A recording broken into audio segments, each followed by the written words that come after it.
गट क्या होती है? सबसे पहला जो दर्द महसूस होता है वो आपकी गट के अंदर महसूस होता है। ऑटोइम्यून डिसऑर्डर में आपका एक्जिमा है, सोरायसिस है, स्किन डिसऑर्डर्स भी गट से शुरू होते हैं। अभी तक आपने गट हेल्थ की वजह से कोई स्वेयर डिसऑर्डर डील किया हो? पाकिस्तान में जो एंटीबायोटिक्स है ना, वो बेसिकली टॉफियों की तरह बांटी जाती हैं। की टैबलेट लेती है तो 53 ट्रिलियन गुड बैक्टीरियाज है उसको मार देती है। वही एसिडिटी आगे ट्रांसफर होती है थ्रू आपकी गट तक, जिससे आपकी गट भी अल्टीमेटली डैमेज होती है। आपके मूड स्विंग्स के साथ क्या रिलेशन होता है? जो हैप्पी हार्मोन है जो बनता ही गट के अंदर है 80% सेरोटोनिन, जिससे आपको खुश रखना है। अगर आपकी गट नहीं हील तो आपकी ओवरऑल इम्यूनिटी भी कॉम्प्रोमाइज रहेगी। तो आए दिन आपको बुखार होना, पेट में दर्द होना, ये आम से सिम्टम्स हैं। गट फीलिंग क्या होती है? आपकी सारी थॉट्स, आपकी सारी स्ट्रेस आपकी गट के साथ कैसे कनेक्टेड होती है, और आपकी गट हेल्थ को दूसरा ब्रेन क्यों कहा जाता है? अगर आपकी गट हेल्थ ठीक नहीं है तो आपकी बॉडी के सारे ऑर्गन्स कैसे इफेक्ट हो सकते हैं, ये सब आज हम जानेंगे डॉक्टर जुबैर अफजल से। तो इस पॉडकास्ट को एंड तक लाजमी देखें। Thank you so much for coming. तो आज जो चीज़ हम डिस्कस करने जा रहे हैं वो वैसे तो बहुत इंपॉर्टेंट है, लेकिन हम आपसे ये चाहते हैं कि पहले आप उसे इतना आसान करके समझा दें कि हमारी ऑडियंस को समझ में आ जाए ये गट क्या होती है। देखिए, गट जो है ये वैसे तो बहुत एक्सटेंसिव टॉपिक है। अगर गट पे बात करें तो ऐसे समझें कि गट एक ऐसा समुंदर है कि जिसको आप कहें कि अगर एक पॉडकास्ट में हम कवर अप कर लें तो पॉसिबल नहीं है। गट बेसिकली, वैसे तो बहुत से आपने मफरूज़े सुने होंगे कि मेरी गट फीलिंग बता रही हैं, ठीक है। वो गट फीलिंग से मुराद आपका जो जितना भी डाइजेस्टिव सिस्टम है वो आता है। आपकी जो डाइजेशन है वो बेसिकली यहाँ माउथ से स्टार्ट होती है तो आपकी फीकल एक्सक्रीशन एनस तक जाती है, ठीक है। लेकिन एक्चुअल जो गट है वो बेसिकली आपकी स्मॉल इंटेस्टाइन है या लार्ज इंटेस्टाइन है, उसे हम गट कहते हैं। गट जो है वो 0 से लेकर 100 ट्रिलियन सेल्स का एक मजमूआ है। लेकिन अगर आप ह्यूमन सेल्स की बात की जाए तो ह्यूमन सेल्स सिर्फ 10 ट्रिलियंस है। मतलब एक जो इंसान बना हुआ है वो 10 ट्रिलियन सेल से बना हुआ, लेकिन जो उसके अंदर बैक्टीरिया प्रेजेंट है वो 100 ट्रिलियंस बैक्टीरिया हैं। वो कहाँ कहाँ प्रेजेंट है? हमारी स्किन पे है, हमारे माउथ के अंदर है, हमारी पूरी बॉडी बैक्टीरिया से भरी पड़ी है। लेकिन ये काफ़ी स्क्रेफ, यहाँ आपको ये काफ़ी एक परेशान कुन और लग रही होगी इन्फॉर्मेशन के साथ, ये आप काफ़ी खौफनाक है।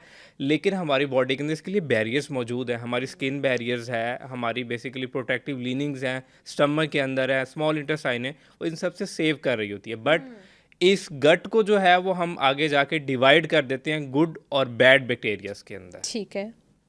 ठीक है। अब गुड और बैड बैक्टीरियाज क्या हैं? अब गुड और बैड बैक्टीरियाज को भी आगे हम डिवीजन में इस तरह क्यों लेके जाते हैं कि कुछ बैक्टीरियाज हैं जो हमारी हेल्थ के लिए काम कर रहे होते हैं, कुछ हमारी हेल्थ के अगेंस्ट काम कर रहे होते हैं। फॉर एग्जांपल, मैं आसान अल्फाज में समझाऊं कि आपने कंटेमिनेटेड प्लेट ऑफ समोसाज खा ली या आपने गोलगप्पे खा लिए, आपने देखा होगा कि समटाइम्स ऐसे होता है कि फ़ौरन से आपको पेट में दर्द शुरू हो जाती है या आपको वॉमिटिंग या ब्लॉटिंग होती है। ये बेसिकली रीज़न होती है आपकी गट की, ठीक है। आपकी जो गट है वो एहसासात का मरकज़ है, आपकी कुल कायनात है आपकी गट जो है। अगर आप इसको बैड बैक्टीरिया यानी प्लूटेड बैक्टीरिया के साथ भरना शुरू करते हैं तो ये जितना भी आपका इम्यून सिस्टम है, क़ुव्वत मुदाफ़ाती निज़ाम है, वो तबाह हो जाता है, ठीक है। बहुत से लोग ये सोचते हैं कि जितनी भी हमारी फीलिंग्स है उसका जो मरकज़ है वो हमारा दिल है, लेकिन ऐसा बिल्कुल भी नहीं है। अच्छा। आपकी फीलिंग्स का जो जड़ है या आपकी फीलिंग्स की जो मेन, जिसे पिन पॉइंट कह सकते हैं, वो आपकी गट है। आपका कोई भी जब अजीज आप खो देते हैं तो आपको सबसे पहले जो फीलिंग आती है वो आपकी गट के अंदर आती है। Oh my God. आपको सबसे पहला जो दर्द महसूस होता है वो आपकी गट के अंदर महसूस होता है। अगर आपकी गट बैड बैक्टीरिया से भर गई है तो आपकी थॉट्स नेगेटिव होना शुरू हो जाएंगी, और जब आपकी थॉट्स नेगेटिव होंगी ना तो आपके उसके साथ साथ एहसासात भी नेगेटिव होना शुरू हो जाएंगे। ये आप कह रहे हैं एहसासात से रिलेट करती है गट, तो मुझे ये बताएं कि ये गट एहसासात से कैसे रिलेट करती है? मतलब हमें तो यही पता है कि हम सोचते ऐसे हैं तो वो हमारे डिफरेंट बॉडी ऑर्गन्स को इफ़ेक्ट करता है। हमारी सोच जो है वो कहीं ना कहीं हमारी पूरी बॉडी को चला रही है, लेकिन आप ये कह रहे हैं कि आपकी गट आपकी पूरी बॉडी को चला रही है, तो इसको मुझे समझाएं। आपका जो ब्रेन है, हम ह्यूमन समझते हैं सिर्फ हमारे पास एक ही ब्रेन है, ठीक है। लेकिन जो आपकी गट है इसको सेकंड ब्रेन कहा जाता है। अच्छा। जब एक बच्चा पैदा होता है तो जो फीटल स्टेजेस से गुजर रहा होता है, जो उसकी गट जिस सेल से बनती है, आपका ब्रेन भी उसी सेल से बनता है। At the end of stage of day, जब एक बच्चा एक दुनिया में आ जाता है तो हम इसको 2 सिस्टम में डिवाइड कर देते हैं। सेंट्रल नर्वस सिस्टम जो आपका दिमाग है, और इंटायरिक नर्वस सिस्टम जो आपकी गट है, और ये दोनों आपस के साथ कनेक्टेड होते हैं वेगस नर्व के साथ। वेगस नर्व जो सबसे बड़ी नर्व है जो आपकी गट और ब्रेन के साथ कनेक्टेड है। जो आप खाना खाते हैं वो आपके दिमाग को फ़ौरन बताती है कि ये हेल्दी फूड आई है, इसके ऊपर अटैक नहीं करना, बैक्टीरियाज को नहीं भेजना है कि इसको जाके आगे बर्बाद करो।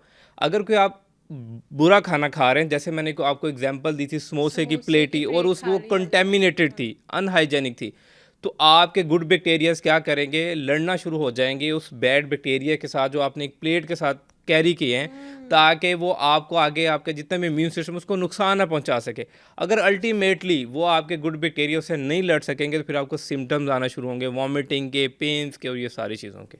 बिल्कुल ठीक है। तो मुझे ये बताएं कि गट हेल्थ हम बहुत सुनते हैं कि भाई अगर आपकी गट हेल्थ नहीं अच्छी तो समझें कि आपकी लाइफ नहीं अच्छी। तो ये गट हेल्थ अच्छी किस तरह रख सकते हैं हम?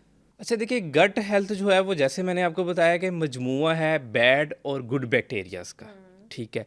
अब जो गुड बैक्टीरिया है उसकी एक स्पेसिफिक रेशो होती है आपके गट के अंदर, और बैड बैक्टीरिया की भी एक स्पेसिफिक रेशो होती है। जब ये इक्विलिब्रियम जो है आपस में डिस्टर्ब होता है, फॉर एग्जाम्पल 80% जो बेसिकली मेडिकल नॉलेज कहता है कि 85% अगर गुड बैक्टीरियाज आपकी गट के अंदर मौजूद है, उसकी रेशो मौजूद है, तो आपकी हेल्थ ऑप्टिमम है। जब वो 85 से वो डिक्लाइन करना शुरू होंगे, जो 15% बैड बैक्टीरिया वो अप जाना शुरू होंगे, तो उससे क्या होगा कि आपकी बॉडी में सिम्टम्स आना शुरू हो जाएंगे कि आपकी गट डिस्टर्ब हो रही है। क्या सिम्टम्स आएंगे? लूज मोशन होना शुरू हो जाएंगे, कॉन्स्टिपेशन होगी, क्रैम्प्स होंगे, मेमोरी लॉस होना शुरू हो जाएगा। मेमोरी भी लॉस हो जाती जी, है? ऑटिज्म जो है वो बेसिकली आपकी गट की डिजीज है जो बच्चों में पाई जाती है। अच्छा। ठीक है, इसके साथ आपके कोलेक्टिव अल्सर हो सकता है, इसके साथ आपकी कोरहन डिजीज हो सकती है। बहुत से ऑटोइम्यून डिसऑर्डर जो हैं वो आपकी गट से शुरू होते हैं। ऑटोइम्यून डिसऑर्डर में आपका एक्जिमा है, सोरासिस है, स्किन डिसऑर्डर्स भी कोई ऐसे हैं, काफ़ी ऐसे डिसऑर्डर्स हैं जो आपकी गट से शुरू होते हैं बेसिकली। जैसे आपने बताया कि भाई हमारी गट हेल्थ अगर अच्छी नहीं है तो हमें डिफरेंट डिसऑर्डर्स हो सकते हैं, जिसमें आपने स्किन टाइप भी बताई, हमारी मेमोरी, इवन हमारे ब्रेन से रिलेटेड भी बहुत सारी चीज़ें बताई। तो मुझे ये बताएं कि अभी तक आपने गट हेल्थ की वजह से कोई स्वेयर डिसऑर्डर डील किया हो? IBS सबसे स्वेयर है, irritable ball syndrome, irritable ball disease, ये सारे आपके गट के डिसऑर्डर्स हैं। लीकी गट आजकल मोस्ट फेमिलर है, जिसमें आपको क्या होता है कि बहुत अर्जेंसी टू वॉशरूम फील हो रहा होता है। आप कोई भी कार्बोहाइड्रेट्स लेते हैं जैसे कि रोटी चावल वगैरह, आप उसको टॉलरेट नहीं कर पाते। इसके साथ क्या होता है कि आपको फ़ौरन से या तो लूज़ मोशन होना शुरू हो जाते हैं या कॉन्स्टिपेशन होना शुरू हो जाती हैं। लीकी गट की वजह से और बहुत से डिसऑर्डर्स हो रहे होते हैं जिनको हम इग्नोर कर पा रहे होते हैं। आपकी जितनी भी इम्यूनिटी है, 80% इम्यूनिटी जो है वो आपकी गट के अंदर प्रेजेंट है। अब इम्यूनिटी क्या है? वो आपका क़ुव्वत मुदाफ़ती निज़ाम है जो आपको बीमारियों से लड़ने के लिए हेल्प दे रहा है। अगर आपका इम्यून सिस्टम ही जो है वो कंप्रोमाइज़ कर गया है, तो डेफिनेटली बात है आप बीमारियों से कैसे लड़ सकेंगे। कोई भी बीमारी है, अगर उसको लड़ने के लिए आपका इम्यून सिस्टम ही नहीं काम कर रहा, तो डेफिनेटली बात है वो आपके ऊपर अटैक करती जाएगी। तो अगर आपका इम्यून सिस्टम आपका स्ट्रॉन्ग है, तो वो स्ट्रॉन्ग किससे होगा? आपकी गट से होगा। अच्छा, ये लीकी गट हम बहुत आजकल हर चंक में, हर फेसबुक में, यूट्यूब में कहीं ना कहीं ये लीकी गट सुन रहे हैं। ये आप हमारी आवाम को बताएं कि ये लीकी गट होता क्या है? क्या आपको फ़ौरन वॉशरूम जाना पड़ता है? और अगर ऐसा होता है तो फिर उसको हल कैसे कर सकते हैं, हम उसको ट्रीट कैसे कर सकते हैं? अच्छा, लीकी गट जो है वो ये सब क्रोनिक कंडीशन आती है। इससे पहले आपको कुछ इसके इनिशियल स्टेजेस कंडीशंस आना शुरू हो जाती हैं, जिसमें आपको कॉन्स्टिपेशन होना है, आपके मुंह से जो है वो गंदी स्मेल का आना है, ठीक है। अच्छा। हाँ, अगर आपके माउथ से बैड स्मेल्स आ रही हो, इट्स मीन डैट कि आपकी जो गट है वो हील नहीं है, आपकी गट में कहीं ना कहीं डिस्टर्बेंस है। अगर आपको मूड स्विंग्स आ रहे हैं, आपको डिप्रेशन आपका बढ़ रहा है और आपका खाने के साथ ताल्लुक जो है वो ख़राब हो रहा है, इट्स मीन डैट कि कहीं ना कहीं आपकी गट जो है वो ख़राब हो रही है, जिसको हम गट डिसबायोसिस कहते हैं। ठीक है। कि बैड बैक्टीरियाज का बढ़ जाना और गुड बैक्टीरियाज का कम हो जाना, ये इनिशियल स्टेजेस होती हैं। इसमें बेसिकली लीकी गट ये एक एक्सटेंसिव टॉपिक है। इसको मैं थोड़ा समराइज़ करता हूँ कि बेसिकली लीकी गट में क्या होता है कि जो आपकी लार्ज इंटेस्टाइन है, जिसमें जाके जितनी भी आप खाना खा रहे हैं वो बेसिकली हम केमिकल फॉर्म में खाते हैं। जो आप रोटी खा रहे हैं वो आपके माउथ को पता है या आपकी ज़ुबान के टेस्ट को पता है कि वो रोटी है, लेकिन आपकी गट को पता है कि इससे आपको कार्बोहाइड्रेट्स आ रहे हैं, इससे आपको पॉलीसेकेराइड्स आ रहे हैं, आपको इससे ओलिगोसेकेराइड्स आ रहे हैं, इससे आपको फाइबर मिल रहा है, ठीक है। अब वो जितना आपने खाना खाया उसका कुछ पार्ट आपके स्टमक में डाइजेस्ट हो गया, कुछ स्मॉल में हो गया, बाकी जितना रिमेनिंग बचता है वो आपकी लार्ज इंटेस्टाइन में चला जाता है, जो मेन गट का जो इसे कह सकते हैं कि मेन गट का पावर पॉइंट आपका वही है, ठीक है। अब वहाँ पे चला गया, वहाँ जाके न्यूट्रिशन जो है वो रीअब्जॉर्ब होती है, जो रिमेनिंग वेस्ट मटेरियल होता है जो फीकल की फॉर्म में बॉडी से सीट आउट हो जाता है। अब यहाँ पे एक बैरियर बना हुआ होता है, क्या होता है कि उस बैरियर से न्यूट्रिशन आपके ब्लड स्ट्रीम के अंदर आती है, लेकिन जो बैरियर रैप्चर हो जाता है या वो बैरियर जो है वो जो वहाँ पे बना हुआ है जिसने बैड बैक्टीरिया या टॉक्सिन्स को एलिमिनेट करना है, वो ख़राब हो जाता है, तो आपकी गट में आना शुरू हो जाते हैं। जिससे क्या होता है, आपकी बॉडी में इन्फ्लेमेशन बढ़ना शुरू हो जाती है, और इन्फ्लेमेशन को जो है मॉडर्न साइंस जो है तमाम बीमारियों की जड़ कहती है, जिसे आप उर्फ़े आम में सोजिश कहते हैं। वो एक पहला इंडिकेटर होता है कि जो टॉक्सिन्स हैं या जो बैड मटेरियल्स है वो आपके ब्लड स्ट्रीम में आना शुरू हो गया है। सोजिश क्या पूरी बॉडी पे स्टार्ट हो जाती है आपके? देखिए, सोजिश की कुछ इंडिकेशंस होती हैं। फर्स्ट फॉर्म जो होती है ब्लोटिंग होना, कि आपको खाना अच्छे से हजम ना होना, डकार आना शुरू हो जाना, या आपको बेली फैट आपका बढ़ना शुरू हो जाना, या आपको ओवरऑल फेस पे आपको फील होना शुरू हो जाना कि आपका फेस पहले से भरना शुरू हो गया, या आपको फील होगा कि अगर आप अपने हाथ में एक अंगूठी डाल रही तो पहले आपको लूज थी और अब आपको टाइट होना शुरू हो गया। इस मीन डैट की इन्फ्लेमेशन का इंडिकेशन है कि आपको कहीं ना कहीं बॉडी में सोजिश हो रही है। यानी ये जो हमारा फेस चबी हो जाता है, हमारा फिंगर्स थोड़ी सी मोटी होना स्टार्ट हो जाती है, और इसके अलावा सबसे मेजर और कॉमन जो हमारा बेली फैट, तो ये इस चीज़ की निशानी है कि हमारी गट हेल्थ अच्छी नहीं है। नहीं है, बिल्कुल डेफिनेटली इसी चीज़ की निशानी है कि पहले इन्फ्लेमेशन से काम स्टार्ट होता है, और इन्फ्लेमेशन से फिर बढ़ता बढ़ता आगे ये मेटाबॉलिक डिसऑर्डर्स में जाना शुरू हो जाता है। वो जिसमें कौन से हो सकता है? मेटाबॉलिक डिसऑर्डर में सबसे बड़ा डिसऑर्डर जो है वो आपकी ओबेसिटी है, टाइप 1 डायबिटीज़ है, टाइप 2 डायबिटीज़ है। इसके साथ मेटाबॉलिक डिसऑर्डर में आपकी जितनी भी हार्ट डिजीज़ है ये मेटाबॉलिक डिसऑर्डर से एवेल्युएट हो रही होती है ना। आपका बेसिकली अगर आप इसकी बेसिक पॉइंट या इनिशियल स्टेज पे जाके देखेंगे तो ये बेसिक इसकी आपकी इन्फ्लेमेशन ही मिलेगी। अब टाइप 2 डायबिटीज़ में क्या होता है कि आपके जो सेल्स हैं, जो आप इंसुलिन, वो आपने कार्बोहाइड्रेट्स का कोई पीस, लाइक आपने पीस ऑफ बिस्किट खाया है, वो आपकी बॉडी में जाके आगे कार्बोहाइड्रेट्स में कन्वर्ट हुआ है। जैसे ही वो कार्बोहाइड्रेट में कन्वर्ट होगा, आपके बीटा सेल जो हैं वो वहाँ से इंसुलिन क्रिएट करेंगे, इंसुलिन उस कार्बोहाइड्रेट को पिक करेगी और आपके स्मॉलर सेल जो है जैसे गोल्जी ऑपरेटर्स या माइक्रोक्रोनियम वहाँ तक डिलीवर करेगी। अगर वो स्मॉलर सेल उसको एक्सेप्ट नहीं कर रहे, इस मीन डैट के उसके रिसेप्टर सेल्स नहीं काम करे, कि वहाँ कोई इन्फ्लेमेशन हो रही है। तो मुझे ये बताएं कि अभी तक आपने गट हेल्थ की वजह से कोई स्वेयर डिसऑर्डर डील किया हो? टाइप 2 डायबिटीज़ का इसी तरह हमारी बॉडी के अंदर भी जब हम अपनी इन्फ्लेमेशन बढ़ना शुरू होती है तो फर्स्ट ऑफ ऑल आपको फील होता है कि आपका टमी बाहर आना शुरू हो रहा है। तो ये कुछ इंडिकेशंस होती हैं कि आपकी बॉडी जो है इन्फ्लेमेड हो रही है। बिल्कुल ठीक है। अच्छा, अब इन इंडिकेशंस के बाद अगर हमारे इस पॉडकास्ट के तवज्जुद से अगर बहुत सारी ऑडियंस को समझ में आ जाएगी कि कहीं ना कहीं हमारी गट हेल्थ जो है वो डिस्टर्ब है, कि हमें ये इंडिकेशंस शो हो रहे हैं, इसके बाद फिर उन्हें क्या करना चाहिए? देखिए, सबसे पहले तो उनको अपनी लैब्स इंडिकेशंस की तरफ जाना चाहिए, ठीक है। अगर आपकी बॉडी इन्फ्लेमेड हो रही है तो इसके लिए बेस्ट पर्सन जो होता है कोई भी एंडोक्रिनोलॉजिस्ट होता है, ठीक है। वो आप उनके पास जाएंगे। जो मोस्ट कॉमन इन्फ्लेमेशन को चेकआउट करने का टेस्ट है वो सी रिएक्टिव प्रोटीन्स है, ठीक है। सी रिएक्टिव प्रोटीन्स बताते हैं कि आपकी बॉडी के अंदर कितनी इन्फ्लेमेशन है। अगर सी रिएक्टिव प्रोटीन्स हाई हैं तो डेफिनेटली बात है कि वो जो आपका एंडोक्रिनोलॉजिस्ट है वो फर्दर इसको डिस्कस करेगा या फर्दर लैब्स एवेल्यूशन की तरफ जाएगा। अगर आपकी बॉडी में इन्फ्लेमेशन वाकई ही पॉजिटिव आ रही है और आपके सी रिएक्टिव प्रोटीन्स के लेवल्स हाई हैं तो देन डेफिनेटली बात है कि वो कोई रूट कॉज को तो आइडेंटिफाई करेगा और देन उसको ट्रीट आउट करेगा। अगर आपको फील हो रहा है कि आपकी गट ही नहीं हेल्थी, आपको कभी कॉन्स्टिपेशन हो रही है, कभी आपको लूज मोशंस हो रहे हैं, कभी आपके जो है आपको बैड स्मेल्स आ रही है, या कभी आपको फील हो रहा है कि आपका खाना अच्छे से डाइजेस्ट नहीं हो रहा है, या आपके मैदे में तेजाबियत हो रही है, तो डेफिनेटली बात है कि आपको खुद ही पता चल रहा होगा कि ये सारी बर्बादी आपने की है। आपने पहले अपनी गट को डैमेज किया है और गट के बाद बाकी चीज़ें जो है वो अल्टीमेटली बढ़ना शुरू हुई हैं। वो अल्टीमेटली जो भी आपका आगे डॉक्टर होगा, एंडोक्रिनोलॉजिस्ट होगा, वो उसको रूट कॉज को देखेगा। देन वो आपको सबसे पहली जो रिकमेंडेशन देगा वो लाइफस्टाइल रिकमेंडेशन ही देगा कि आपको अपनी डाइट सेट करनी है, आपको अपनी स्लीप सेट करनी है, आपको अपना लाइफस्टाइल बेसिकली इंप्रूव करना है। तो ये तो बहुत मुश्किल है। हम तो रोटी समझ के खाते हैं, हम पिज़्ज़ा समझ के खाते हैं, बर्गर है तो हम बर्गर समझ के खाते हैं। हम कभी ये नोटिस नहीं करते कि ये क्या कैलोरीज अपने अंदर इनटेक करता है, हम अंदर कार्बोहाइड्रेट्स डाल रहे हैं या हम प्रोटीन्स डाल रहे हैं। हमारे आगे तो बस खाना पड़ा होता है और हम वो खा लेते हैं। लेकिन जैसे आप कह रहे हैं कि गट तो हमारी ये चीज़ें नहीं समझती। गट को ये पता है इतने प्रोटीन्स आ गए हैं, इतने कार्बोहाइड्रेट्स आ गए हैं। तो मुझे ये बताएं कि हमारी आवाम इस चीज़ पे कैसे सीरियस होगी? हेल्थ या गट हेल्थ उनके लिए कितनी इंपॉर्टेंट है? देखिए, सबसे पहले जिस तरह आपने खुराक का जिक्र किया है, आपकी गट हेल्थ तब डैमेज होती है जब हाई कैलोरीज फूड ले रहे हैं। वो हाई कैलोरीज जो फूड ले रहे हैं उसमें हाई इन फैट्स होगा, हाई इन कार्बोहाइड्रेट्स होगी, लो इन प्रोटीन होगी, ठीक है। अब वो कैसी डाइट है? फॉर एग्जांपल आप हमारे यहाँ लाहौर में जैसे अब हम पॉडकास्ट कर रहे हैं, नाश्ते क्या होते हैं? हलवा पूड़ी, पाए, ऐसा है। चने, ठीक है, निहारियाँ। अब आप इनका अगर कैलोरीज काउंट देखेंगे तो आपको ये 2 से 3 हज़ार कैलोरीज का एक मील मिलेगा। इसके अंदर प्रोटीन नाम की आपको कोई चीज़ नहीं मिलेगी, इसमें आपको कोई फाइबर नाम की चीज़ नहीं मिलेगी, जिसके ऊपर आपके गट बैक्टीरिया जो है फीड करते हैं, जो उनकी खुराक है वो फाइबर है, वही नहीं उसको मिलेगी। उसमें क्या मिलेगा? उसको मैदा मिलेगा, चीनी मिलेगी, जिसके ऊपर बैड बैक्टीरियाज ग्रो करते हैं। डेफिनेटली बात है कि आपने अपने नाश्ते से ही इम्बैलेंस क्रिएट करना शुरू कर दिया। आपने जिस चीज़ को फीड करना था आपने उसको फीड ही नहीं किया, आपने एक अपने दुश्मन को फीड करना शुरू कर दिया और आपने अपनी फ़ौज को ही मारना शुरू कर दिया। तो यहीं तो आप अपना दिन का आगाज़ कर रहे हैं। हमारी कौम का अगर आप लाइफ़स्टाइल देखा जाए तो हम बहुत बैड लाइफ़स्टाइल से इस वक्त गुजर रहे हैं। बिल्कुल यहाँ तो हम बहुत ज़्यादा एक्सट्रीम पे हैं, या हम बहुत ज़्यादा लो लेवल्स के ऊपर हैं।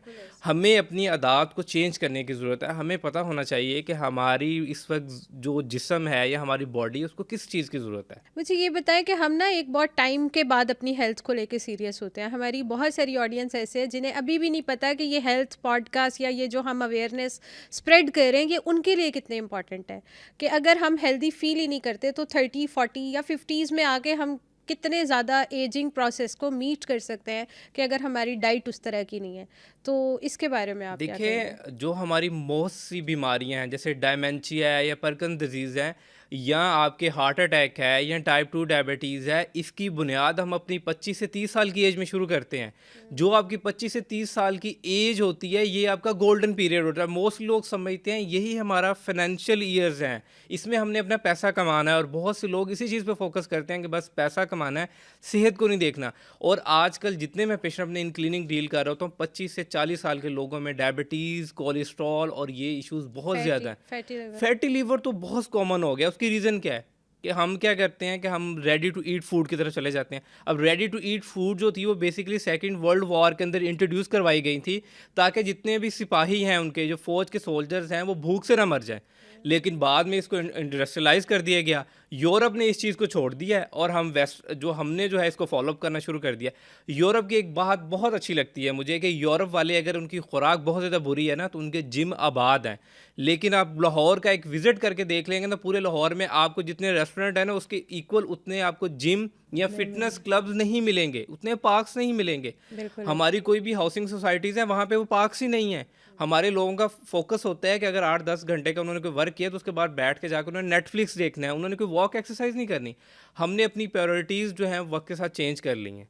हम मोबाइल एडिक्टेड हो चुके हुए हैं, हमने वॉक एक्सरसाइज को अपना सेकेंडरी सोर्स रख लिया है, डाइट को हमने अपना सेकेंडरी सोर्स रख लिया है। हमारा प्राइम सोर्स क्या है? अर्निंग और सारा दिन लेटे रहना। और हम सेडेंट्री लोग हैं। पूरी दुनिया के अगर टॉप 10 सेडेंट्री लोगों की बात की जाए तो पाकिस्तानी उस टॉप 10 में आते हैं। बिल्कुल ऐसे। और अगर ओबेसिटी की बात की जाए तो हम उसमें भी टॉप 10 में आते हैं। बिल्कुल और डायबिटीज़ में तो हम कैपिटल बन चुके हैं पूरी दुनिया में इस वक्त। बिल्कुल सही कह रहे हैं। तो यही है ना कि हमें अभी तक खुद से ही प्यार नहीं है। हम अपना लाइफस्टाइल सिर्फ ये समझते हैं कि हम पैसा अर्न करें जितना कर सकते हैं, और हम अपनी हेल्थ को बहुत लीस्ट प्रायोरिटी में रखते हैं। ठीक है, तो मुझे आप ये बताएं कि ये गट हेल्थ का आपके मूड स्विंग्स के साथ क्या रिलेशन होता है? देखिए, जैसे मैंने आपको स्टार्ट में बताया कि आपका सेकंड ब्रेन जो है वो आपका गट है। आप कोई भी अच्छा या बुरा खाना खाते हैं तो आपकी गट फ़ौरन से आपके ब्रेन को मैसेज देती है कि भाई अच्छा खाना आ गया या बुरा खाना आ गया। अब जब आप बैड बैक्टीरिया को फ़ीड करना शुरू कर देंगे और गुड बैक्टीरिया को फ़ीड करना बंद कर देंगे तो डेफ़िनेटली बात है कि एक नेगेटिव इम्पैक्ट आपके ब्रेन की तरफ जाना शुरू हो जाएगा। आपने नोटिस किया होगा जब भी आप कोई जंक फूड खाते हैं तो उसके बाद आप खुद को बड़ा रिलैक्स और हल्का-फुल्का और हैप्पीनेस महसूस करते हैं। ये बहुत से लोग ट्रिगर है और उनका बार-बार दिल कर रहा होता है कि वो यही चीज़ खाएँ। बिल्कुल ऐसा है। ठीक है, क्योंकि जो आपके बैड बैक्टीरियाज़ हैं वो फ़ीड आउट करते हैं शुगर्स के ऊपर। ठीक है, और वो हम उसको फ़ीड करवा रहे होते हैं जंक फूड की फॉर्म में। ठीक है, और जब आप जंक फूड खाते हैं तो आपकी बॉडी में एक केमिकल होता है ट्रिप्टोफैन, उसकी जो है इन जो उसका रिलीज़ है आपके ब्रेन से वो बढ़ जाता है। ठीक है, लेकिन जैसे वो जंक फूड है क्योंकि वो ईज़ी टू डाइजेस्ट होता है और वो फ़ौरन से आपकी बॉडी में जाके डाइजेस्ट होता है, फ़ौरन से क्या होता है कि आपके वो ट्रिप्टोफैन लेवल्स डाउन होना शुरू हो जाते हैं। आपको शॉर्ट पीरियड ऑफ टाइम के लिए तो हैप्पीनेस फील होती है, but after certain period of time फिर अगेन से आपको भूख लगती है, और आप अगर आपको फूड सोर्सेज नहीं मिल पा रहे होते तो आपको एग्रेशन आना शुरू हो जाता है। तो ये टोटली लिंक्ड है आपकी गट के साथ। आपकी अगर गट अच्छी है तो आपके मूड स्विंग्स भी बेहतर होंगे। आपकी बेसिकली अगर गट जो है वो आपकी कुल कायनात है। अगर आपकी वो कुल कायनात बेहतर है तो आपकी बेसिकली बाकी ब्रेन भी बेहतर है। ऐसी इसकी एग्जांपल ऐसे ले लें कि अगर आपका जो ब्रेन है वो सूरज है तो जो आपकी गट है वो चाँद है। ठीक है। अगर सूरज चमकेगा तो चांद पे भी उतनी ही अच्छी रोशनी पड़ेगी, अगर बिल्कुल चांद ऐसे। नहीं चमकेगा तो डेफिनेटली बात है सूरज भी मध्यम पड़ जाएगा। बिल्कुल तो ऐसे। इसकी एग्जांपल इसी से ली जा सकती है कि आपकी गट का हेल्दी होना आपकी ओवरऑल इम्यूनिटी पे डिपेंड करता है। अगर आपकी गट नहीं हील तो आपकी ओवरऑल इम्यूनिटी भी कॉम्प्रोमाइज़ रहेगी। अगर इम्यूनिटी कॉम्प्रोमाइज़ है तो आए दिन आपको बुखार होना, पेट में दर्द होना, ये आम से सिम्टम्स है। और बहुत सारे लोगों को सीने में जलन रहती है, बहुत ज़्यादा बर्निंग हो रही होती है उन्हें, क्या ये भी आपकी गट हेल्थ से रिलेट करती है? डेफिनेटली बात है, जब आपका प्रोटीन इंटेक बहुत ज़्यादा होगा, प्रोटीन बाय नेचर जो है इन एसिडिक होता है और आपकी बॉडी जो है बाय नेचर इन अल्कलाइन है। आपकी जो ब्लड की पीएच है वो भी स्लाइटली अल्कलाइन है, 7.35 है। लेकिन आप जब सारा दिन सिर्फ प्रोटीन ही लेंगे, कार्बोहाइड्रेट्स नहीं लेंगे, हेल्दी फाइबर नहीं लेंगे और एक अच्छी प्रोपोर्शन ही सेट करेंगे कार्बोहाइड्रेट्स की, प्रोटीन्स की और फैट की, तो एसिडिटी ज़्यादा बढ़ेगी। और आप देखेंगे उसमें मिर्च मसालों का इस्तेमाल बहुत ज़्यादा हो रहा होता है और जब एसिडिटी बढ़ती है तो उससे आपके गुड बैक्टीरियाज की भी आप उसको भी किल आउट कर रहे होते हैं। जिससे ये होता है कि हम मोस्ट लोगों को देखते होंगे कि हम एंटासिड यूज़ कर रहे होते हैं बिल्कुल। और पूरे पाकिस्तान में लास्ट 1 साल के अंदर सिर्फ हम 7 अरब रुपए की एंटासिड खा गए हैं। ठीक है, उसमें ओमेप्राजोल उसका जेनेरिक नेम है और बहुत से ब्रांड जो बना रहे हैं। और सुबह नाश्ते में अब किसी से पूछेंगे जिसका पेट ख़राब रहता है या पेट में दर्द रहती है, मैदे में जलन होती है, तो खाने से 30 मिनट पहले वो लाजमी एंटासिड ले रहा होगा। बिल्कुल ऐसे। लेकिन अगर वो अपने इस एंटासिड के लोड को कम करना चाह रहा है तो वो सिर्फ 1 कप जो है वो दही अगर शामिल कर लेगा तो अपने उतने प्रोबायोटिक्स ऐड करने से क्या होगा कि उसकी गट हील होना शुरू हो जाएगी। क्योंकि जस्ट 1 कप ऑफ जो योगर्ट है वो आपको जो है वो कम से कम 90 बिलियन जो है लिविंग माइक्रो ऑर्गेनिज्म दे रहा है, लिविंग गुड बैक्टीरिया दे रहा है। उससे क्या होगा कि आपकी बॉडी में अगर 90 बिलियन वो सारे नहीं जाके रिस्टोर होते ना, तो कम से कम उसमें से 20 से 30 बिलियन तो होंगे रिस्टोर, जिससे आपकी गट हेल्थ इंप्रूव होना शुरू होगी और ओवरऑल आपकी हेल्थ भी इंप्रूव होगी। वाह, वेरी नाइस। यानी ये जो जितने भी हम लोग कैप्सूल्स लेते हैं खाने से पहले कि ये निहार मुंह हमने आधा घंटा पहले खाना है और ये बर्निंग वगैरह हमारी ख़त्म हो जाएगी, उन्हें सिर्फ अपनी खुराक के अंदर 1 कप जो है वो दही ऐड करना है और वो ठीक हो जाएंगे। वेरी नाइस, दही इम्प्रेसिव। बेसिकली प्रोबायोटिक्स है। अब जो आपकी गट है उसको 2 तरह की फीड चाहिए होती है, ठीक ठीक है। है। प्रोबायोटिक्स जो है वो बेसिकली लिविंग ऑर्गेनिज्म है, लिविंग आप जिंदा गुड बैक्टीरिया अपनी अपनी जो है बेसिकली गट के अंदर ट्रांसफ़र कर रहे हैं, ठीक है। जो आपको मिलते हैं फर्मेंटेटेड प्रोडक्ट्स से। अब फर्मेंटेटेड प्रोडक्ट्स में आ जाता है दूध है, दही है, लस्सी है, केफ़ीर है, इसके बाद चीज़ आ जाती है, इसके बाद अचार आ जाता है, फर्मेंटेटेड वेजिटेबल्स आ जाती हैं, कंबूचा है, इसके अलावा काफ़ी इंडियन डिशेस भी है, किमची के नाम से आती हैं। ये सारी फर्मेंटेटेड प्रोडक्ट्स हैं जो टोटली जो है वो आपके प्रोबायोटिक्स के आती हैं। ठीक अब है। इसके बाद जो नेक्स्ट चीज़ है कि वो तो आपने लिविंग ऑर्गेनिज्म ट्रांसफ़र कर दिए, लेकिन जो गुड बैक्टीरियाज उनकी भी कोई खुराक है, उसको हम बेसिकली प्रीबायोटिक्स का नाम देते हैं। वो ठीक है। बेसिकली कुछ फाइबर्स हैं जो आपको फ्रूट से मिलते हैं, वेजिटेबल्स से मिलते हैं, आपको ग्रेन से मिलते हैं। अब कुछ हमारी बॉडी जो है वो इस तरह डिज़ाइन है कि कुछ ऐसे कार्बोहाइड्रेट्स हैं जिनको हमारी बॉडी खुद डाइजेस्ट नहीं कर पाती। उनके अंदर एक प्रोटेक्टिव शीट लगी होती है, उसकी डाइजेशन के लिए हमारी बॉडी के पास एंजाइम ही नहीं है। तो उसके लिए क्या करती है कि हमारी गट के अंदर जो गुड बैक्टीरियाज है वो उसको डाइजेस्ट करते हैं, क्योंकि हम उनको फीड करते हैं। तो जब वो उसकी फीड के अल्टरनेटिव में वो क्या करते हैं कि हमें प्रोटेक्शन देते हैं। बिल्कुल ठीक है। अच्छा, मैं आपसे पूछूं, अगर कि जैसे आप कह रहे हैं कि हम अगर एक सही प्रोपोर्शन में फूड इनटेक करें तो हमारी गट हेल्थ बहुत अच्छी हो सकती है, तो मैं वो आपसे प्रोपोर्शन पूछना चाहूँगी कि आप मुझे बताएं कि हमें सुबह से लेकर रात तक कैसा खाना खाना चाहिए या कौन सी ऐसी फूड खानी चाहिए जिसकी वजह से हमारी गट हेल्थ अच्छी हो सके। देखिए, आप अपने सुबह का आगाज़ जो है ना सबसे पहले 1 कप दही से करें, ठीक है। आपने डे का आगाज़ ही जो है वो अपनी गट की फीड से कर दिया, विदाउट शुगर और विद शुगर? Without sugar. ठीक है। आप शुगर के साथ फिर ये है कि आप वहाँ पे जो है ना कंप्रोमाइज़ कर देगी, क्योंकि बहुत गुड और सारे बैड लोग लड़ना शुगर शुरू हो जाएगी। वो गुड वाला कहेगा कि मेरी खुराक आई है, बैड वाला कहेगा कि मेरी भी खुराक आई है। तो वो कुछ लोग शुगर के बगैर दही खा नहीं ना सकते। लेकिन होममेड दही जो है वो ज़्यादा बेहतर है। उसमें जो है वो आपके प्रोबायोटिक्स की रेशो बहुत अच्छी होती है। लेकिन जो बाज़ार का दही है उसमें प्रिजर्वेटिव्स होते हैं, सोया होती है, शुगर्स होती हैं। तो बेहतर है कि घर का बना हुआ दही लिया जाए। आप आज से 10-15 साल पहले जाएंगे ना, तो जो आप गांव में रहते हैं, जो गांव के लोग थे, जब आप सुबह जाते थे तो आपको वो जो पेश किया जाता था वो लस्सी का ग्लास दिया जाता था, बिल्कुल ऐसे। ठीक है। हमने आजकल थोड़ा फैशन ट्रेंडी होने के चक्कर में जो है उसको रिप्लेस कर दिया है जूसेस के साथ, 1 कप ऑफ सोडा ड्रिंक के साथ कर दिया बिल्कुल है। ऐसे। तो हमने अपनी नेचर को जो है वो टोटली चेंज कर लिया। हमने खुद अपनी बर्बादी का सामान अपने साथ लेके आना शुरू कर दिया है। तो आप अपने दिन का आगाज़ 1 कप दही से करें, उसके बाद जो आपका नाश्ता है वो एक हेल्दी प्रोपोर्शन में होना चाहिए। उसमें आप 1 स्लाइस ऑफ ब्रेड ले लें, 1 ऑमलेट ले लें और ऑमलेट के अंदर भी अच्छी अमाउंट के सब्जियां डालें, जिसमें आप बंद गोभी भी डाल सकते हैं, आप उसके अंदर शिमला मिर्च भी डाल सकते हैं, उसके अंदर जो आप उसके अंदर धनिया भी ऐड कर सकते हैं, अदरक भी ऐड कर सकते हैं। ये सारे प्रीबायोटिक से सोर्स आपने ऐड कर दिए हैं, ठीक है। इसके बाद आपका स्नैक टाइम आता है। तो स्नैक टाइम में आप प्रेफरेबली क्या करें कि आप उसके अंदर 2 बनानास ऐड करें। अब बनाना के अंदर भी अच्छी अमाउंट में जो है प्रीबायोटिक्स होते हैं, और प्रीबायोटिक्स के उसके अंदर जो एक ख़ास कंपाउंड होता है जिसे हम कहते हैं इनोलिन। इनोलिन जो है बेसिकली अगर आप 5 ग्राम इनोलिन एक दिन के अंदर ले लेते हैं तो आप अपनी पूरे दिन की गट की फीड ले लेते हैं, ठीक ओह है। वाओ! ठीक है, यानी तो हमें डेली लाइफ में एक बनाना तो लाज़मी खाना लाज़मी लेना चाहिए। चाहिए, ठीक है। लेकिन यहाँ पे मैं थोड़ी-सी एक कॉशन देना चाहूँगा कि जो डायबिटिक पेशेंट हैं या जो कार्डियोवैस्कुलर डिज़ीज़ के पेशेंट्स हैं, उनको बनाना या हाई पोटेशियम फूड चूज़ करने से पहले अपने मौली से मशवरा लेना चाहिए, ठीक है। वो यहाँ पे बनाना को रिप्लेस कर सकते हैं किसी और अच्छे सोर्स के साथ, लाइक वो सुबह जो उन्होंने ब्रेड लेना है वो जौ का ले लें, ठीक है। वो बारले ओट्स ले लें, ओट्स के अंदर भी बहुत अच्छी अमाउंट में प्रीबायोटिक्स होते हैं, और आप वहीं से आप जो फाइबर ले रहे हैं वो आप आपकी गट को फीड कर रहा है, ठीक है। आपने वो ऐड कर लिया। अब दोपहर का आपका खाना आ जाएगा, तो दोपहर के खाने में आपको एक अच्छी अमाउंट में अपनी सैलेड की प्लेट ऐड करनी चाहिए। जैसे आजकल विंटर का सीज़न है तो हमारे पास बड़ी वैरायटी अवेलेबल है। बिल्कुल। इसमें खीरे है, बंद गोभी है, टमाटर है, ऑलिव्स है, गाजरें हैं, ये सब इनकी एक अच्छी सी आप प्लेट बनाएं 100 से 150 ग्राम की। इसके साथ आप अपनी एक जौ की रोटी लें, उसके साथ आप दालें ऐड करें। दालों में भी बहुत अच्छी अमाउंट में आपको प्रीबायोटिक्स मिलते हैं, ठीक है। ये एक अच्छा सोर्स है। अब आपका इवनिंग स्नैक आ जाता है, तो इवनिंग स्नैक में जो चीज़ आप ले सकते हैं वो नट्स ले सकते हैं। नट्स से आपको एक अच्छी अमाउंट में ओमेगा 3 फैटी एसिड मिलेंगे जो आपकी इम्यूनिटी को बनाते हैं, और उसके साथ साथ क्या मिलेगा कि आपको अगेन वहाँ से फाइबर भी मिलेगा। और रात के खाने में आप राइस भी ऐड कर सकते हैं विद चिकन, एक अच्छा प्रोपोर्शन डेली मिल जाए। राइस? डेली राइस लिए जा सकते हैं। अगर अच्छा। आप इन कैलोरी डेफिसिट हैं, आप वेट रिड्यूस करना चाह रहे हैं या वेट को मेंटेन करना चाह रहे हैं, तो आपको एक स्पेसिफिक अमाउंट ऑफ कैलोरीज चाहिए होती हैं।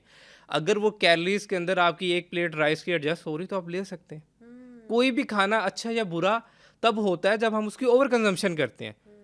ये नहीं होता कि आप राइस छोड़ दें, आप रोटी छोड़ दें, इसकी तो कोई कंपल्सन ही नहीं है। कोई भी फूड गुड और बैड तब बनते हैं जब हम उसकी कंजम्पशन बढ़ाते हैं या कम करते हैं। बिल्कुल ठीक है। आप मुझे ये बताएं कि क्या हमारी गट हेल्थ के लिए फास्टिंग फ़ायदेमंद हो सकती है? जी, बिल्कुल, फ़ास्टिंग बहुत अच्छी फ़ायदेमंद है, क्योंकि जब आप फ़ास्टिंग करते हैं तो आपकी बॉडी में जो है ऑटोफैजी का प्रोसेस जो है वो बढ़ जाता है। ऑटोफैजी क्या करती है कि जो बेसिकली आपकी बॉडी के अंदर सेल डेथ हो रही होती है, न्यू सेल्स की रिपेयरिंग करती है और ओल्ड सेल्स को रिप्लेस कर रही होती है। लेकिन कुछ लोग जो हैं इसमें वाटर फ़ास्टिंग करना शुरू कर देते हैं, कुछ खाते नहीं हैं और 72-72 घंटे भूखे रहते हैं। तो ऐसी फ़ास्टिंग मैं कभी भी रिकमेंड नहीं करता। बेस्ट फ़ास्टिंग की ये है कि 16-8 विंडो कर ली जाए, लेकिन कुछ टाइम के लिए की जाए। लेकिन अल्लाह ताला ने जो हम बज़ाते जो है मुसलमान हैं, तो हमें वैसे भी जो है वो साल में 1 महीना फास्टिंग का दिया गया है। तो बेस्ट है कि आप रमज़ान के रोज़े रखें, उसमें ही आपकी बॉडी प्रॉपर एक रिपेयरिंग प्रोसेस से गुजर चुकी हुई होती है। अच्छा, एक मैंने ये फास्टिंग देखी थी कि वो एक ट्रेनर ही थी जो न्यूट्रिशनिस्ट थी, मैं नेम नहीं लूँगी। उन्होंने कहा था कि भाई आप अगर 2 दिन कुछ ना खाएं, सिर्फ पानी पी लें या हल्के फुल्के नट्स खा लें, तो आप 2 दिन के अंदर एक अच्छा जो स्पेसिफिक जो केजीज़ है वो कम कर सकते हैं। तो ऐसी फास्टिंग को क्या कहेंगे आप? मैंने इस तरह की किसी एक्टर्स की भी वीडियो रिसेंटली सुनी थी और उसपे मैंने पोस्टमार्टम वीडियो भी बनाई थी। उन्होंने कहा था कि 2 से 3 दिन से ज़्यादा कोई डाइट ये कर नहीं सकते। जो मैंने 7 डेज़ की थी और 7 डेज़ के अंदर मैंने सिर्फ एग लिया था और साथ मैंने जी, बिल्कुल। बिल्कुल ग्रीन टी ली थी, और वो मैंने अपना इतना वेट कम कर लिया। लेकिन मेरे अलावा किसी ने अभी तक वो नहीं, डाइट की नहीं। क्योंकि कोई इसके अलावा करेगा तो उसका एड्रेस आपको कब्रिस्तान में मिलेगा। ठीक है। आप क्यों क्रेडिट हाइट की तरफ लोगों को लेके जा रहे हैं? आप लोगों को कॉन्सेप्ट बताएं कि ये आपकी मेंटेनेंस कैलोरीज हैं, ये आपकी डेफिसिट कैलोरीज है, इसके दरमियान में रह के आप सब कुछ खा सकते हैं जो आपके इर्द गिर्द अवेलेबल है। मैं किसी को ये भी नहीं कहता कि पिज़्ज़ा बुरा है, बर्गर बुरा है, लेकिन उसकी ओवर कंजम्पशन बुरी है। ठीक है, अगर आप ओकेजनली पिज़्ज़ा बर्गर खा रहे हैं तो it's not bad for you. ठीक है, अब डिपेंड करता है आपकी कंजम्पशन कितनी। अगर आप डेली रात को सिर्फ पिज़्ज़ा बर्गर ही खाएंगे तो डेफिनेटली बात है कि आपकी बॉडी इफेक्ट होगी। अब आते हैं उस डाइट की तरफ। देखिए, आपको हर इंसान को एक मखसूस कैलोरीज चाहिए होती हैं। फॉर एग्जांपल, अगर आपका कद 5 फुट 6 इंच है, आपने इसी वेट को मेंटेन करना जो इस वक्त आपका है, तो आपको एक मेंटेनेंस कैलोरीज चाहिए होंगी जो आपकी 1800 से 2000 बन रही है। ठीक है, आपने वेट कम करना है तो आप उसमें से 500 कैलोरीज माइनस कर देंगे। ठीक है, 500 कैलोरीज आप अपनी डाइट से डेफिसिट की हैं, तो बाकी रिमेनिंग जो 500 कैलोरीज आप अपनी वॉक एक्सरसाइज करके बर्न करेंगी। 1000 कैलोरीज इन अ डे आप बर्न करेंगी, वीकली 7000 कैलोरीज बनेंगी, और 1 केजी फैट को बर्न करने के लिए या वेट को बर्न करने के लिए आपको 7700 कैलोरीज बर्न करनी होती है। तो इजीली आप 1 केजी वेट रिड्यूस कर लेंगे। क्यों आपको एग डाइट की ज़रूरत है, वाटर डाइट की ज़रूरत है? उससे क्या होगा कि जैसे आपका वाटर वेट जाएगा, जैसे आप रोटी चावल खाना शुरू करेंगे, आपकी बॉडी दोबारा वाटर वेट गेन कर लेगी। बिल्कुल ठीक है। तो हमारी गट हेल्थ के लिए रॉ फूड कैसा है? रॉ फूड बहुत बेनिफिशियल है। रॉ फूड की जैसे मैंने आपको बात बताई कि रॉ फूड में वेजिटेबल्स हैं, फ्रूट्स हैं, ठीक है, नट्स हैं, सीड्स हैं, ये सारी आपकी गट की फीड है, गट की खुराक है। अच्छा, चलिए मुझे आप 10 ऐसी चीज़ें बताएं जो हमें लाजमी अपनी रूटीन में शामिल करनी चाहिए और उससे हमारी जो है गट हेल्थ बहुत अच्छी हो जाएगी। अच्छा, सबसे पहले मैं बात स्टार्ट करता हूँ फ्रूट से। तो फ्रूट्स में आपके लिए बनाना बहुत ज़्यादा बेनिफिशियल है, ठीक है। बनाना के बाद आपके लिए बेनिफिशियल एप्पल्स भी हैं, आप इसको भी ऐड कर सकती हैं, ठीक है। इसके बाद गावा आपके लिए काफ़ी बेनिफिशियल है। 3 फ्रूट्स की कैटेगरीज के बाद अब हम आते हैं ग्रेन फैमिलीज़ में। ग्रेन फैमिली में आपके लिए होल व्हीट की रोटी या जौ की रोटी जो है बहुत बेनिफिशियल है। इसके साथ आप गंदम या जौ का दलिया भी ले सकते हैं, वो बहुत ज़्यादा बेनिफिशियल है, but in your calorie maintenance के अंदर, ठीक है, वो आप ऐड कर सकते हैं। अब ग्रेन फैमिली में राइस भी आते हैं, तो मैं प्रेफरेबली कहता हूँ कि अपने क्लाइंट्स को ब्राउन राइस यूज़ करें, क्योंकि उसका फाइबर कंटेंट ज़्यादा होता है, और फाइबर ही बेसिकली आपकी फीड है आपकी गट के लिए, ठीक है। अब उसके बाद हम आप वेजिटेबल्स में आ जाते हैं, तो जितनी भी ग्रीन लीफी वेजिटेबल्स है जिसमें फाइबर कंटेंट ज़्यादा होता है, जिसमें ब्रोकली है, कैबिज है, रेडिश है, कैरेट्स है, मटर है, ये सारी फैमिलीज़ आप अपनी उसमें ऐड कर सकते हैं। इसके बाद नेक्स्ट कैटेगरीज आती है आपके पास फर्मेंटेड प्रोडक्ट्स की। फर्मेंटेड प्रोडक्ट्स में आपकी दूध से बनी हुई जितनी भी चीज़ें हैं, दूध है, दही है, लस्सी है, चीज़ है, इनकी ये सारी प्रोडक्ट्स आपके लिए बेनिफिशियल है। और वो 10 चीज़ें जो आप बहुत बड़ा क्रॉस लगा दें कि बस ये तो खाना बंद कर दें, इससे आपकी गट हेल्थ जो है वो बहुत डाउन हो जाती है। सबसे पहले तो स्मोकिंग को बंद करें, अच्छा, ठीक है। स्मोकिंग भी आपकी गट हेल्थ के स्मोकिंग लिए? और वेपिंग सबसे पहले तो इसको बंद कर देना चाहिए ना, क्योंकि इससे क्या इफेक्ट आता है आपकी क्योंकि गट जब आप स्मोकिंग करते हैं तो स्मोकिंग करने से आपकी बॉडी के अंदर जाके खास टाइप के एसिड्स बनते हैं। वो जो एसिड्स हैं वो आपके जितने फ्रेंडली बैक्टीरियाज होते हैं उनको मार देते हैं, उनको किल कर देते हैं। जब ओह, आपके फ्रेंडली बैक्टीरियाज मर जाते हैं तो जिसकी वजह से क्या होता है कि आपकी इम्यूनिटी सप्रेस होना शुरू हो जाती है, आपकी बॉडी में एसिडिटी बढ़ना शुरू हो जाती है। आप देखेंगे जो स्मोकिंग करते हैं उनमें मैदे की तेजाबियत भी बहुत ज़्यादा होती बिल्कुल है, ऐसे होता है। ठीक है। तो सबसे पहले आपको स्मोकिंग बंद करनी चाहिए, वेपिंग बंद करनी चाहिए। उसके बाद आपको अल्कोहल बंद कर देनी चाहिए। अल्कोहल के बाद आपको रिफ़ाइन कार्बोहाइड्रेट्स बंद कर देने चाहिए। रिफ़ाइन कार्बोहाइड्रेट्स में क्या आता है, मैदा आता है, चीनी आती है, पिज़्ज़ा बर्गर्स आते हैं। मैं ये नहीं कहता कि आप कंप्लीटली इनको बंद करें, बट आप इनको ओकेजनली लें, बट स्मोकिंग और वेपिंग को कंप्लीटली एलिमिनेट कर दें, ठीक है। इसके बाद जो नेक्स्ट आती है बैड ऑयल्स आते हैं। बैड ऑयल्स में पाम ऑयल्स होगा जिस वक्त बेधड़क हमारी फास्ट फूड इंडस्ट्री में इस्तेमाल किया जा रहा है, इसको बंद कर देना चाहिए, ठीक है। इसके बाद सैचुरेटेड फैट्स का इंटेक, जैसे कि हमारे देसी घी है या दूसरे डाल्टा घीज वगैरह है, इसका इंटेक सिर्फ 20% रखना चाहिए हमें। अच्छा, देसी घी भी आपको बहुत कम इनटेक करना चाहिए? देखिए जितने भी सैचुरेटेड फैट्स हैं वो आपके कार्डियोवास्कुलर डिजीज़ को बढ़ा रहे होते हैं, ठीक है, दिल की बीमारियों को बढ़ा रहे होते हैं। तो सैचुरेटेड फैट्स का इंटेक 20% आपके लिए सेफ़ है, 20% ज़्यादा लेना आपके लिए सेफ़ नहीं है। इसके बाद आ जाते हैं कि नेक्स्ट आपने वो चीज़ें नहीं ऐड करनी जिसमें आपके बैड बैक्टीरिया फ्लरिश करें। एंटीबायोटिक्स, ठीक है, एंटीबायोटिक्स बेधड़क इस्तेमाल हो रही हैं। आपने कोई भी मेडिकेशन लेनी है तो उस मेडिकेशन को आपने किसी भी डॉक्टर की रहनुमाई से लेना है, सेल्फ मेडिकेशंस नहीं करनी। यहाँ तो हम खुद से जाके भी कितनी कितनी दवाइयाँ मेडिकल स्टोर से ले आते हैं। हम कहते हैं जी हमें बुखार फील हो रहा है, पैनाडोल दे दें, ये दे दें। तो ये एंटीबायोटिक्स हमारी गट हेल्थ को किस तरह तबाह करती अब है? देखिए एंटीबायोटिक्स को भी हम दो कैटेगरीज में डिवाइड करते हैं, एक होती हैं ब्रॉड स्पेक्ट्रम, एक होती हैं शॉर्ट स्पेक्ट्रम। लेकिन पाकिस्तान में जो एंटीबायोटिक्स हैं ना वो बेसिकली टॉफ़ियों की तरह बांटी जाती हैं। आप किसी भी मेडिकल स्टोर पे जाएं, मैं अपनी रिसेंटली बताता हूँ कि मैंने उन्हें कहा कि ऑगमेंटन दे दें।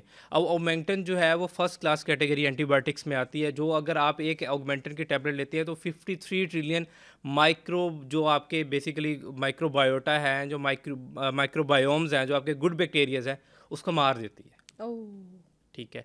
अब आपको कई दफ़ा ऐसे होता है कि एंटीबायोटिक्स लेने से लूज मोशंस हो रहे होते हैं, क्योंकि वो आपके बेसिकली गुड बैक्टीरिया ही मर गए हैं जिन्होंने आपके न्यूट्रिशन को एब्जॉर्ब करना था। जब वही मर गए हैं तो इसलिए क्या होता है कि कुछ लोगों को एंटीबायोटिक्स लेने से भी डायरिया हो रहा होता है, ठीक है।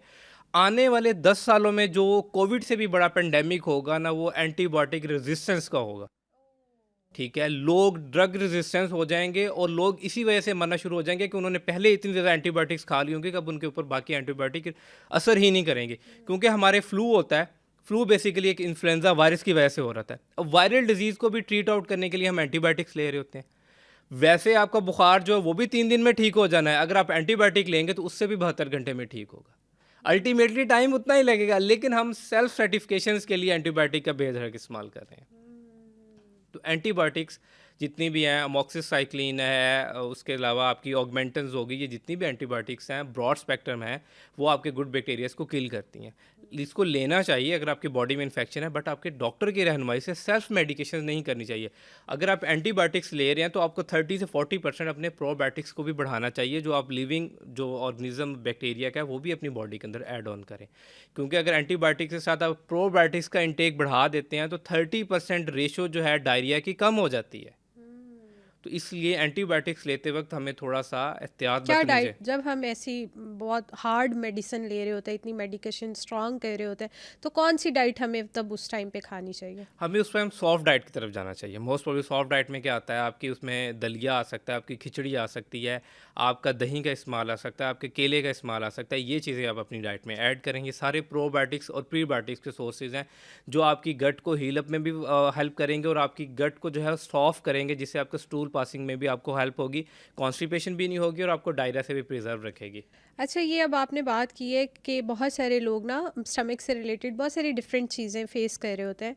काफ़ी दफ़ा जब आप स्टूल पास करते हो तो उसके अंदर आपको ऐसा फ़ील होता है कि फ़ूड उसी वे में लाइक जो है ना आप पास कर रहे हो तो फूड भी उसमें आपको फ़ील हो रहा होता है कि वो वैसे ही है, डाइजेस्ट नहीं हुआ।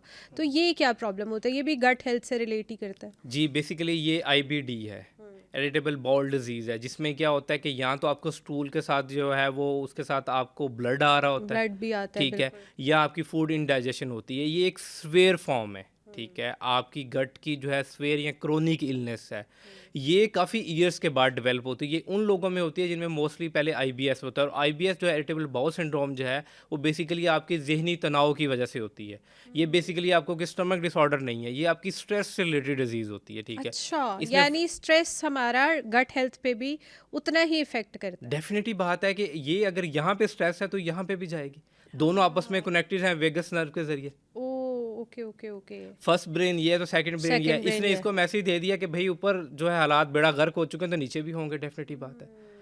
तो ये फूड इंसेंसिटिविटी या फूड इंटॉलरेंस जैसे सीलिएक डिजीज़ है, जिसमें लोगों को ग्लूटेन इंटॉलरेंस, जिसे कि गंदम जो है डाइजेस्ट नहीं होती। उन मोस्टली लोग क्या करते हैं, जब वो गंदम खाना शुरू होते हैं, जब उनको स्किन पे रैशेज़ होना शुरू हो जाते हैं, या उनको क्या होता है कि ब्लोटिंग, क्रैम्प्स वगैरह क्या होता है कि उनकी बॉडी उनके अगेंस्ट काम करना शुरू हो जाती है, और ये बेसिकली ऑटोइम्यून डिसऑर्डर है। तो ऐसे ही बेसिकली क्या होता है कि आईबीडी में भी क्या होता है कि आपका खाना अनडाइजेस्टेड रह जाता है और खाना प्रॉपर डाइजेस्ट नहीं होता। तो ऐसी सिचुएशन में क्या करना चाहिए? ऐसी सिचुएशन में उन फूड्स को अवॉइड करना चाहिए। तो वो कैसे पता चलता है कि सिर्फ़ हमें इसी फूड से प्रॉब्लम आ रहा है? देखिए, इसके लिए हर इंसान का एक स्पेसिफिक हो सकता है कि उसकी कोई उसके साथ कुछ और उसको कोमोर्बिडिटीज़ तो नहीं है, उसको कोई डायबिटीज़ तो नहीं है, उसको सीवीडीज़ तो नहीं है। तो उसके लिए उसको प्रॉपर किसी भी क्लिनिकल डाइटिशियन से फर्स्ट ऑफ ऑल कॉन्टैक्ट करना चाहिए, और उसके साथ उसको फिजिशियन की हेल्प लेनी चाहिए, ठीक है।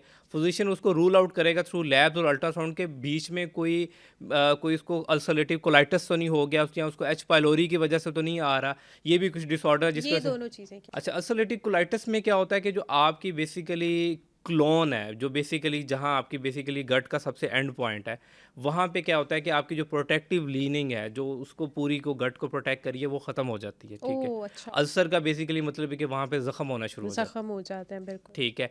तो वो वहाँ पे प्रोटेक्टिव लेयर ख़त्म हो जाती है। तो ये भी बहुत ज़्यादा कॉमन है, ये उन लोगों में कॉमन होता है कि जो बहुत ज़्यादा गोश्तखोर होते हैं, या बहुत ज़्यादा स्पाइसेस का इंटेक कर रहे होते हैं, या जिनकी गट बहुत ज़्यादा पुअर होती है, या स्मोकिंग वाले बहुत ज़्यादा लोग होते हैं, या अल्कोहल इंटेक वाले बहुत ज़्यादा लोग होते हैं, ठीक है। उन लोगों में अल्सरेटिव कोलाइटिस बहुत ज़्यादा होता है। अच्छा, ये जो लोग जैसे आपने बताया कि लीकी गट में ही फॉल करते हैं, जो खाना खाते हैं और फ़ौरन से वॉशरूम चले जाते हैं, तो इनको क्या करना चाहिए? लाइक इन्हें पता है कि खाना खा के अगर वो फ़ौरन से जा रहे हैं तो कहीं न कहीं तो कोई प्रॉब्लम है ना, तो फिर इनको क्या करना चाहिए? देखिए, लीकी गट की बहुत सारी वजूहात है, ये काफ़ी एक्सटेंसिव टॉपिक है। इसके लिए तो फर्स्ट ऑफ ऑल इनको गैस्ट्रोलॉजिस्ट से कंसर्न लेना चाहिए, ठीक है। वो प्रॉपर इनकी असेसमेंट करेंगे, फॉर एग्जांपल अल्ट्रासाउंड होगा या एंडोस्कोपी होगी, वो उसको रूल आउट करेंगे कि इसका मेन रीज़न क्या है। उसके बाद वो डिसाइड करेंगे कि आइदर जो है वो इनको कौन सी मेडिकेशन स्टार्ट करनी है, प्लस डाइटिशियन की हेल्प है। अब कुछ लोगों को लीकी गट के दौरान ये होता है कि वो फर्मेंटेड प्रोडक्ट भी टॉलरेट नहीं कर पा रहे होते।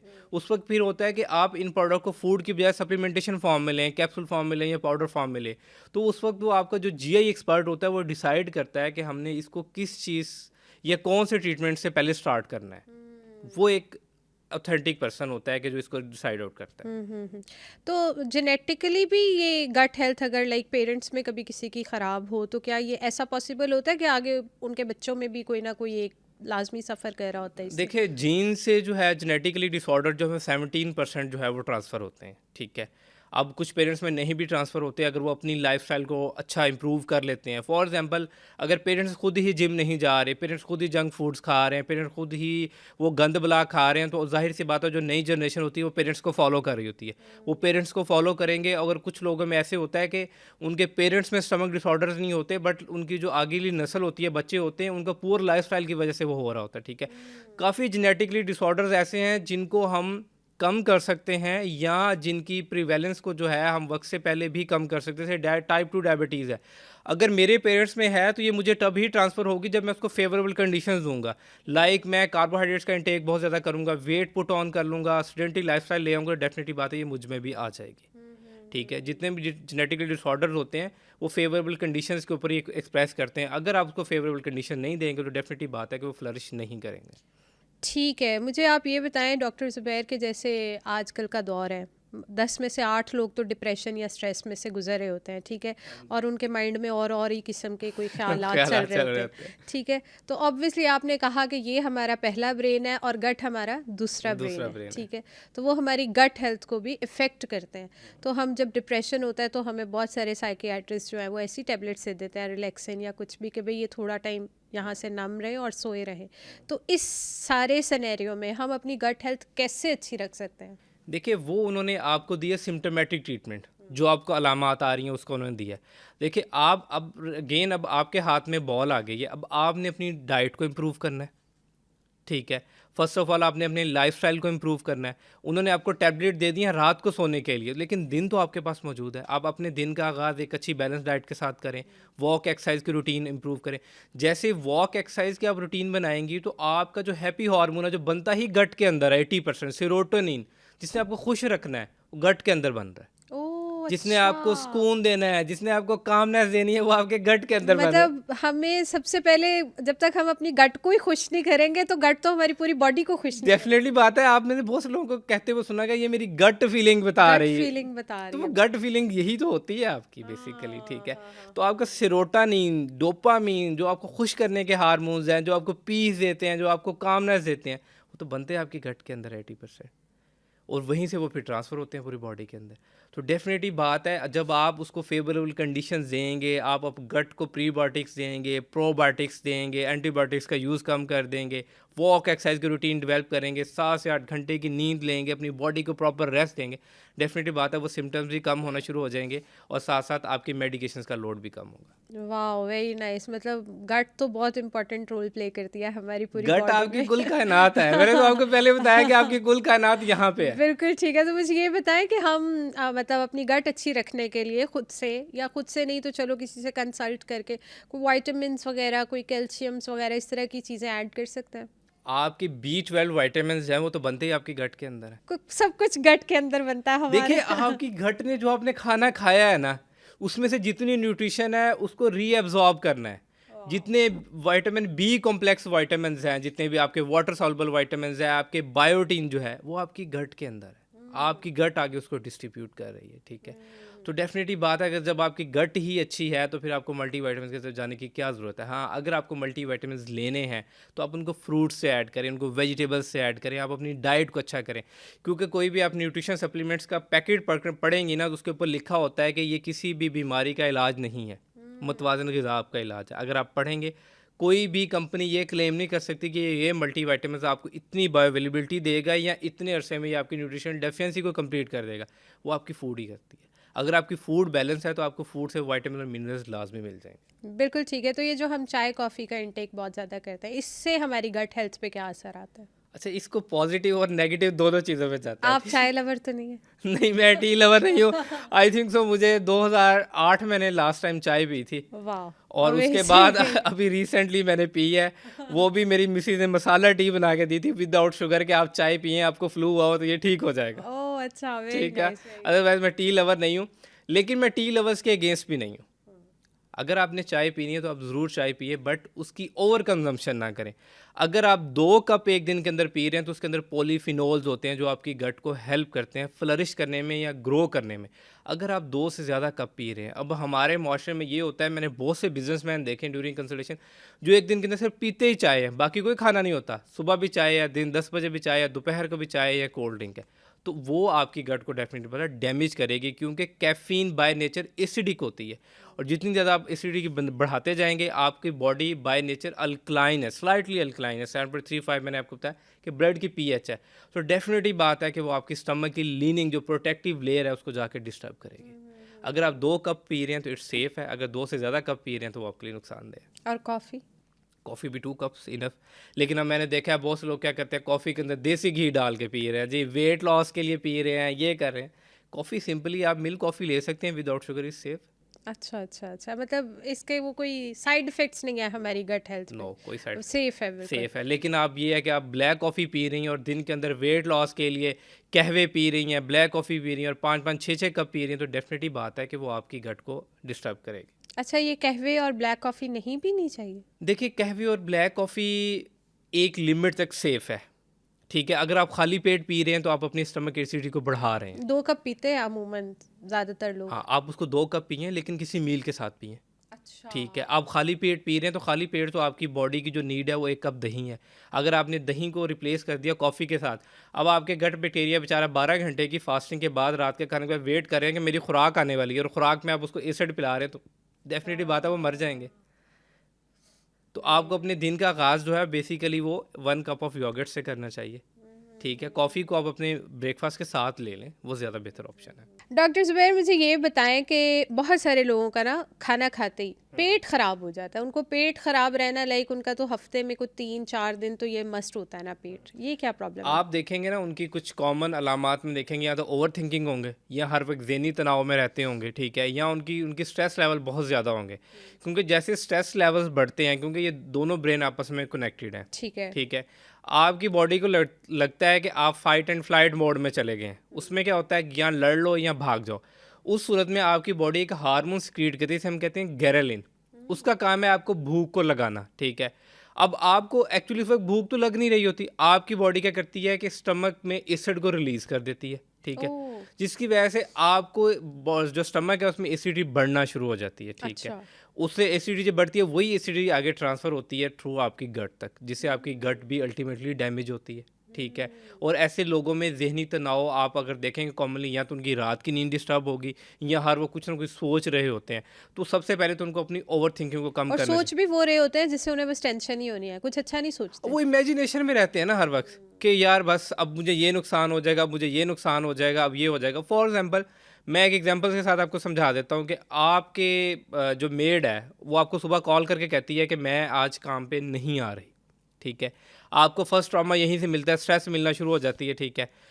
उसके थोड़ी देर बाद आपकी मदर इन लॉ का कॉल आ जाती है कि वो 1 वीक के लिए वो रहने आ रही हैं, बस फिर ठीक है। बंदी तो गई। ठीक है, अभी अभी अभी तो शुरुआत है ना, सुने आगे, ठीक है।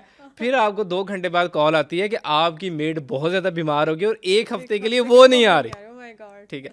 तो आपका ट्रॉमा तो जो है ना सारा दिन यहाँ पे रहेगा, बिल्कुल ऐसे। और वही ट्रॉमा आपको जाके बीमार कर देगा, ठीक है। आपकी बॉडी को लगेगा बंदा स्ट्रेस में चला गया, इसने किसी चीज़ से लड़ना है, लेकिन वो एक्चुअली आपको लड़ नहीं रहे होते। आपकी सेल्फ इमेजिनेशन होती है। मे भी आपकी सासू माँ आके आपके साथ काम करवाना शुरू कर दे, जो आपकी मेड ने काम करने थे वो सासू माँ कर देगी हेल्प, तो शायद वो कंपनसेट हो जाए। लेकिन आपने फ्यूचर को पहले ही सोच लिया है, इमेजिनेशन को पहले ही सोच लिया है, तो उससे आपकी बॉडी और डिस्टर्ब ऐसे ही होता है जब हम ज़रा से थोड़े परेशान होते हैं, और मेरे साथ पर्सनली ऐसे होता है कि मैं अगर किसी चीज़ को सोचूं या कुछ ऐसा हो जाए जो मेरे लिए टेंशन बन जाए, तो सबसे पहले ना मुझे भूख लगना बंद हो जाती है। भूख लगना क्या, मुझे ज़बरदस्ती खाना आगे रख दो तो मुझे ऐसे लगता है यहाँ से नीचे ही नहीं जा रहा खाना, मेरे यहाँ पे बाइट फंस जाती है, वाक़यतन फंसती है।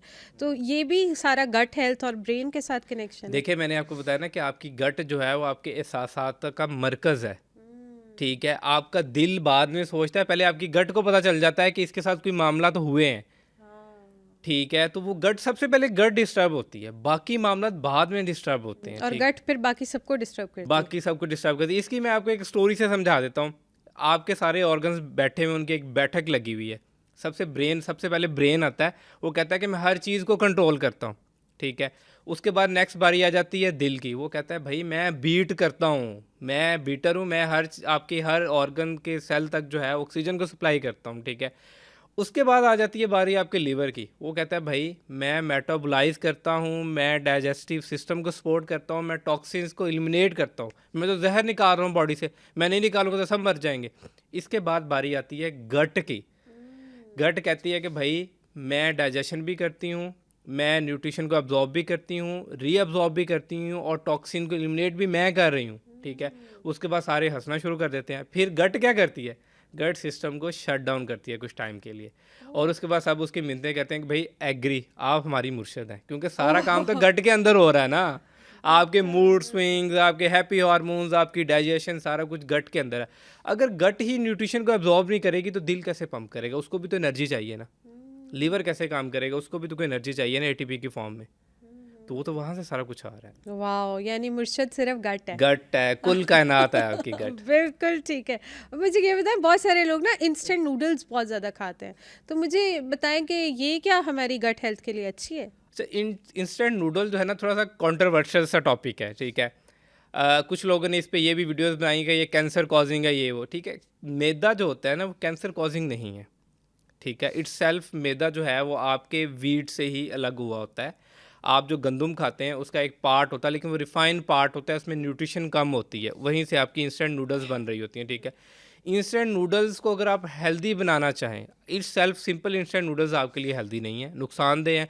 क्योंकि जब वो आप लेते हैं तो एक तो वो हाईली स्पाइसीज होती हैं जो एसिडिक एसिड को रिलीज़ करती हैं बहुत ज़्यादा, उसके साथ आपके बैड बैक्टीरियाज को जाके वो फीड करती हैं, क्योंकि वो सिंपल कार्बोहाइड्रेट्स हैं, उसके साथ फाइबर नहीं होता। तो जिसके साथ फाइबर नहीं है वो आपके बैड बैक्टीरिया को जाके फीड करेगा।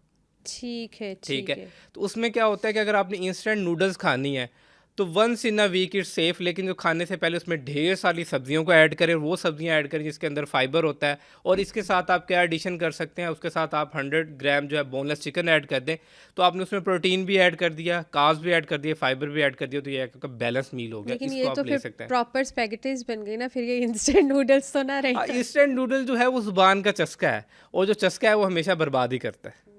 थोड़े टाइम के लिए तो आपको वो उसके लिए आपको रिलीफ मिलेगा, जैसे मैंने आपको स्टार्ट में बताया था कि जंक फूड आपको थोड़े टाइम के लिए तो खुशी देगी, बट आफ्टर थोड़े टाइम के बाद फिर आपको भूख लगना शुरू हो जाएगी, तो आप फिर और ज़्यादा खाना खाएंगे। ओवर कंजम्पशन जो कैलोरीज की हैं या कार्बोहाइड्रेट्स की या फैट की है, वो गट को भी डैमेज करेंगी, ओबेसिटी को भी लीड करेंगी, कोलेस्ट्रॉल लेवल्स को भी लेके आएंगी।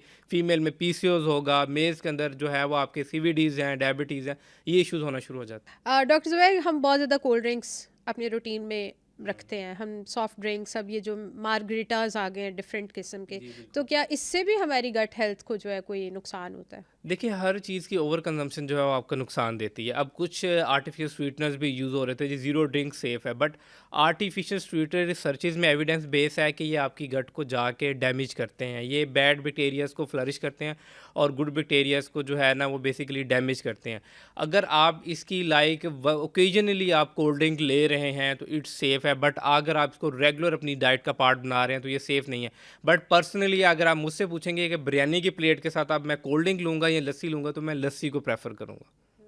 ठीक है, क्योंकि मैंने अपनी गट को फीड करना है। मुझे बिरयानी के साथ खुशी मिलनी चाहिए और मेरी बॉडी को फीड मिलनी चाहिए, कि मेरी बॉडी को नुकसान नहीं मिलना चाहिए।